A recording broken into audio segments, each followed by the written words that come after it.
दोस्तों नमस्कार। मैं सुनील चौधरी, विमर्श मीडिया में आपका हार्दिक स्वागत है।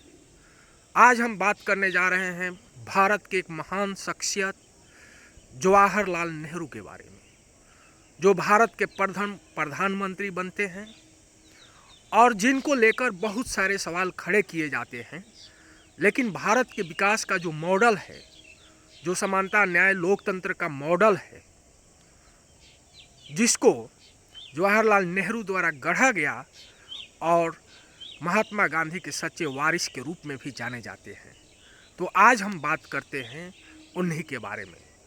जवाहरलाल नेहरू एक नेता, एक वैज्ञानिक सोच वाले, जन चेतना से लैस एक लेखक, साम्राज्यवाद उपनिवेशवाद विरोधी एक नेता थे, जिनकी चेतना में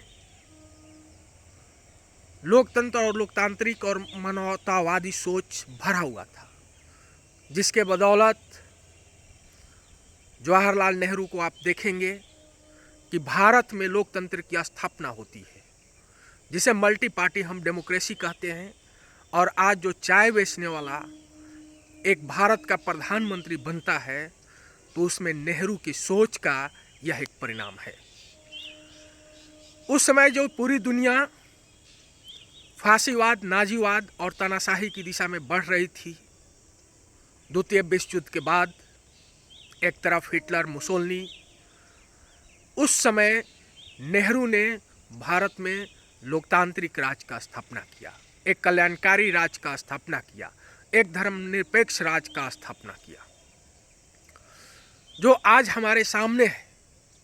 उन्होंने विकास के मॉडल में IIT, IIM से लेकर बड़े बड़े इंस्टीट्यूशन और उद्योगों का स्थापना किया। कृषि को विकास के मॉडल के रूप में जब देश पूरी भूखमरी से गुजर रहा था, उससे बाहर निकालने के लिए उन्होंने कई पंचवर्षीय योजनाएं चलाई।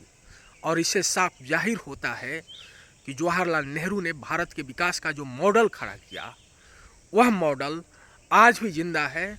और जवाहरलाल नेहरू का जो समाजवादी चेहरा है, वही चेहरा भारत के विकास का सही रास्ता है। जब पूरी दुनिया शीत युद्ध के दौरान दो ब्लॉक में बटी हुई थी, तो भारत ने किसी का पक्ष नहीं लिया, बल्कि अपना एक गुट निरपेक्ष बनाया और दुनिया को एक नई दिशा और एक नई मशाल और नई राह तय की।